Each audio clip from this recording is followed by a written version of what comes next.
Okay, I'm in the wrong settings here. I'm at mum's house. I've got nowhere to record, but I needed to get this message and I've been trying to do it all morning. What I wanted to say to you, and I'll stop shouting, is that the Merry Christmas post seemed to have sparked some attention. That was very unexpected, but welcomed nonetheless, because it is a discussion, because no doubt this topic comes up every time of year.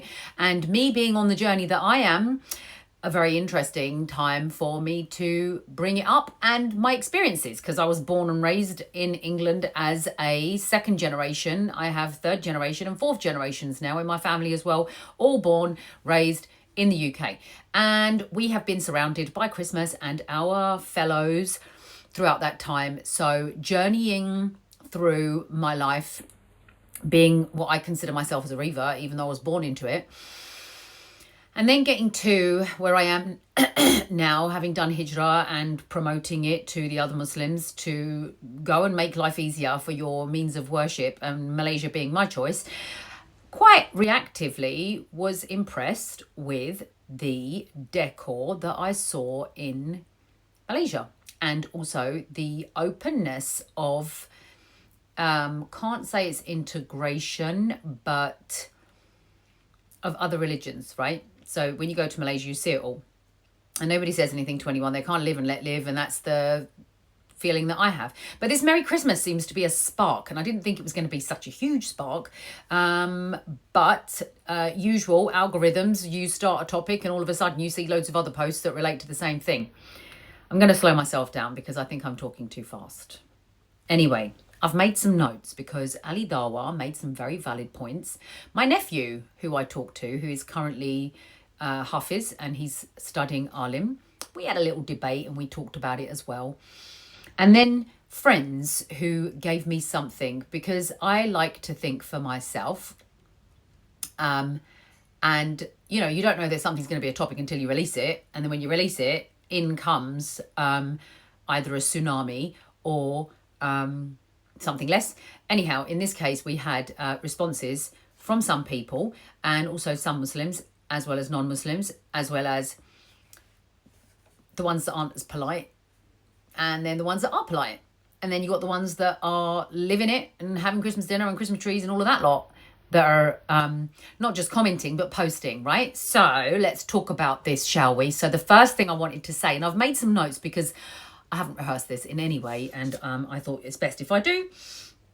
So if you don't know me, you know that, if you don't know me, then you will need to know that I was born, raised, I'm near on a century, half a century old, and I have been exposed to it all. Christmas has been everywhere. Christmas parties, Christmas dinners, Christmas presents, you name it. We've seen it, we've done it, we've been to invitations for it, you know, every year. And we have family as well that do exactly the same. But our principles and our beliefs and our standards haven't changed when it comes to our own practices. But I will say that wasn't as strong on the path. And I would say 2 years ago is when I really jumped in. Kids were a bit older, need for it all kind of diminished. And, you know, my journey of knowledge and understanding began. Anyway, that was that. And I think that Allah put me here on this platform for a reason, because I like to say what I think, and I don't aim to please anybody in particular. I am unbiased, unprejudiced, and unprejudiced. Anyway, I like to start a topic and I like to have a civilized debate about it, and I'm open to people changing my mind about things, because, you know, if they can give me something that fits and sits well, then I'm listening. Okay, so let's do this. What is Islam? I looked at that. It's a universal religion that encompasses all cultures. Islam accepts all cultures, but there's a big but. And this is where it all comes in. After the sparks flew and I heard what the Ali Dawa had to say, it didn't make sense with me fully. And I appreciate the analogies that he gave in his video. And it wasn't a very long video, which is fine. I'm aiming to do the same, you know, because I don't want to bore you lot. But somebody else sent me something, and it was actually a statement, article, call it that, from a place called, a study called The Ink of Faith, and it was written on the 19th of December 23. And here's some valid points that I gained from that particularly. And I thank you to my friend. I'm not going to mention you in case you don't want me to mention you, but thank you for sending that to me, because I thought that was the best way of approaching when we have a difference of opinion on a topic. So, Muslims do wish people Merry Christmas, and Muslims do have Christmas dinner, and Muslims do have Christmas trees. I know that because I've seen it, and no doubt if you're one watching, you can see it around you. Those Muslims exist. However, for prime of my life, I've been surrounded by that, and also by Christians and Christianity and atheists and people just celebrating Christmas because, you know, they do. I have gradually weaned myself, shall I say, off of things like Halloween, because I don't like it. It's negativity, and I was getting negativity out of my life to start with. And to me, Halloween was negative. It was ugly. So I removed that. Easter, I removed because it was symbolic. The egg, where people say the egg symbolizes life. And to me, that didn't sit well. So I got rid of that. Didn't do the whole Easter egg thing. Didn't give, didn't receive, didn't buy. So now what happened? We get to Christmas. So what changed? Let's just call it some sort of enlightenment as I am journeying through and processing. And sometimes if you shine that light too brightly, people get blinded. So there's no point in going full steam with it. It's a gradual process with everyone. But I'm not alone. And there's many more like me in my generation who are still there and are still weaning out, shall I say, because, you know, we haven't done enough, we haven't learned enough, because we've been so busy in our lives with our marriages, with our children, with our work, and distracted ourselves. All three of my boys went to a madrasa. They all studied at Darul Uloom, and it was boarding, and they came out of it with some great knowledge, and I hoped that I would marry somebody that had that knowledge at the start of my journey. But, you know, whatever it is, you can't change it. So these were the things from that, the study that was published that really resonated with me. And I want to explain it to you because it needs to be in a language that the kids of today understand. Otherwise, they're just going to get more confused. The amount of knowledge that's being thrown at them is too much. And the way that it's being delivered, the preaching, the cants and the negativity is not the right way. So 2 things that I got from this study that I want to share with you. And one is the whole cricket team thing. So imagine this, you've got, I'm going to use India and Pakistan, right? So no offense here, no team rivalry or anything. But India and Pakistan cricket match, yeah? They both have their uniforms, their kits, and they both play the match and one party wins. Now, the Pakistani team isn't going to wear an Indian t-shirt because that will get some confusion going. And the Pakistani team, if the Indian team win, aren't going to go and join in their celebrations. They've got the win. That's their celebration. That's their party. What they're going to do is now focus on their strategy and their technique and how to improve themselves so that they can win next time. The reason why I'm using this is because it's the same sort of thing, okay? Where we are as Muslims, where are we? And who are we following? And what it is we need to do. The second thing, so the Pakistani team didn't adorn their kit. The Pakistani team didn't join in their celebration because it would send the wrong signal. There'd be too much confusion for anyone looking in, and equally for perhaps the Indians are going, why are they here? This is our win. This is our party. This is to do with us. Why are they here? And it's a confusing signal, right? And also it can potentially weaken the Pakistani team that go joining the Indian team because they will lose sight of what their purpose is and who they are and what they're trying to achieve. So the second thing that I read from the statement study was the one thing that resonated much, much more with me, and it made a lot more sense. So we say Merry Christmas to those festivities as a greeting, and we say it, or I say it, or some of us say it, and we say it for the reason of being polite and integrating and being respectful. However, let's turn it around to this. If we said to the Christian, the Jew, the atheist, the person that's celebrating, that's your greeting, I'm saying it to you. And now I want you to say my greeting to me. So either Salam Alaikum or our next biggest statement, which is the Shahada. So if we say to them, can you say this? And they'll say, sure, because you give them the Arabic. And then you say, okay, this is what it translates into English. And then they respond by saying that, well, actually, no, I'm not going to say that because now I know what it means. It doesn't sit well with my beliefs and I don't believe it. And therefore I don't need to say it. Blah, blah, blah. You're getting my drift with what I'm saying here. And I thought to myself from there, that makes sense. That makes sense because what am I saying? Yes, we know, and there's no point in hiding behind it, right? There's no point in hiding that Christmas is, for the majority, the birth of Jesus. Isa al-Islam, but they say Jesus Christ. And Christ is the cross. And Jesus was crucified. And Jesus is the Son of God. Astaghfirullah. Na'uzubillah. Whatever I'm supposed to say, accept it.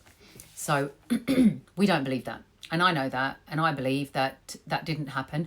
And that's just the one difference between us and the Christians. And that Jesus was risen and he is going to return. That's what we believe. And the Christians believe something different. But the actual celebration itself is around that. And apart from the paganism and the history around what a bauble means and what a Christmas tree means, accepted. You know, there's explanations behind everything. I accept that. But the Merry Christmas part just didn't bother me.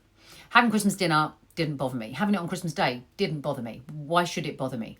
But now, having read this particular study, it read so easily and so well. I'll put the details of it in. I'll try and find the link and I'll put it in the bottom of this video because I'm quite a modern-minded person. I'm an open-minded person. I'm an optimist. I'm a welcoming, caring, loving. Let's be unite with one another because by uniting you are inviting and you can't invite if you don't unite. You know, that's my theory behind everything. However, what my nephew did highlight, which I couldn't really answer, is maintaining a standard. Like the cricket team, they maintain their standard and they raise their standard, and especially now in the whitewashed world that we live in, diluting ourselves isn't going to help us in any way. Especially after 2023 and what happened in the end of 2023, without saying it directly, we know as Muslims that what is coming, what is happening, and the impact of that and what it's going to mean to us. And you know, there's no glossing over things. I mean, look at what we have been gifted with.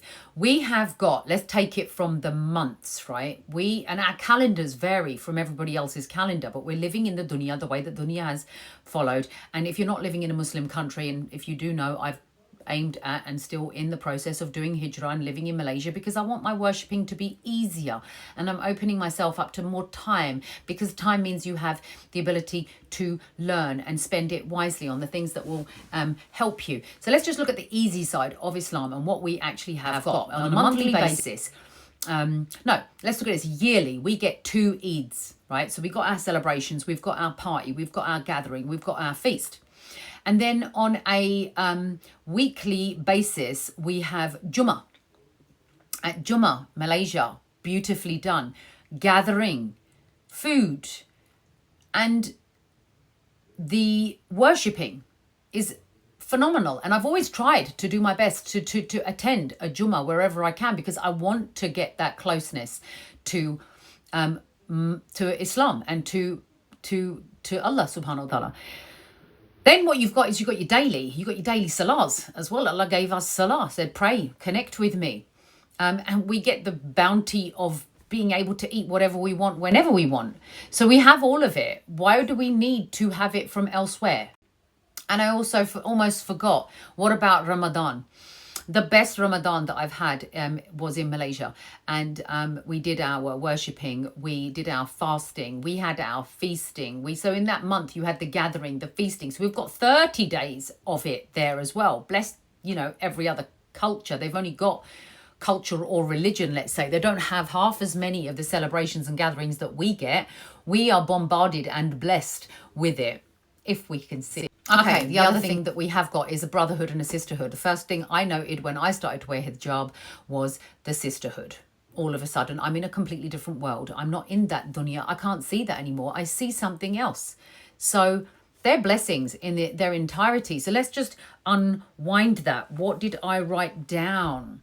See, the thing is that the dunya is distracting us. Western practices, their calendars, their ways, that is their way. Our way is significantly different, but we have been blessed with that much more. Anyway, unity and love to the brothers and sisters, just like the cricket team, right? So you've got unity and you've got love with your brothers and sisters in Islam as Muslims. And actually, it makes complete sense. You need to maintain the standard and you need that unity and love. What else? Let me do this so I don't go waffling and you guys judge me for it. So just like my loyal followers that won't judge me, through thick and thin, they stand by me. Conclusion, that we're Muslims. We submit to Allah, our creator. We follow one standard. We are loyal to our shahada, and therefore we don't celebrate or integrate to anything other than that. Now, something to conclude and finish this off was, I told you about Halloween. It's negative and ugly. And it's not because of where I've come from. It's just my feeling. It's not that because I'm a Muslim or anything. I just feel negative towards it. But actually now we need to pay attention to the detail. And 2023 brought a big shift and lots of history was unveiled and exposed agendas, calling it an awakening for us if you want to. Now, if you've been awakened by that and you see it, like I have too, because I've minimized my mortgage activity, I have reduced my taxes, and I have moved out of where I felt uncomfortable because of what was happening. So all I can say is that the rest of us still need to wake up. The world isn't as it was. It has changed. And we can either stay in that past or we can resurrect the history and see exactly what it means and make note of it and open our eyes to it. It's time for us to tighten up. It's time for us to hold on to the reins because the ride is about to get exceptionally rocky for us Muslims. And the more you loosen them, the more chance you have of losing your race. We're all in our own race on our own. And that, my friends, is all I've got to say about the topic. It was longer than I expected, I would say. I hope there were some valuable points that you've taken from it. I thank Ali Dawa. I thank my friend. And I thank the man that wrote that article. Could have been a woman, actually. I could be wrong. And I'm going to link it below because I do still not disagree or agree, because I think everybody is in a position where they're learning, and I think we need to educate each other in the simplest form, in a language that the generation is going to understand, because people don't like preachers. People don't like dictators. People don't like hate, because that's all that comes from these things. I mean, look at my post. The amount of hate, the negativity and all of that came out of it was quite astonishing, to say that you are a Muslim and that's the way that you're behaving towards another Muslim, because everybody has different levels of knowledge and everybody is on a different stage of their journey. And this is going to go to another 20 minutes and I'm going to conclude it here. But the advice is simple. Those two things that I've mentioned, the cricket team and the Shahada. And the final thing is, be kind to one another. If you can't be anything, just be kind. And that's it. And I accept. All right? Boop, boop. Hands up. I accept. Merry Christmas. Jesus was not the Son of God. He was not crucified on the cross. And I don't believe any of that. And therefore, happy holidays. It is from now on.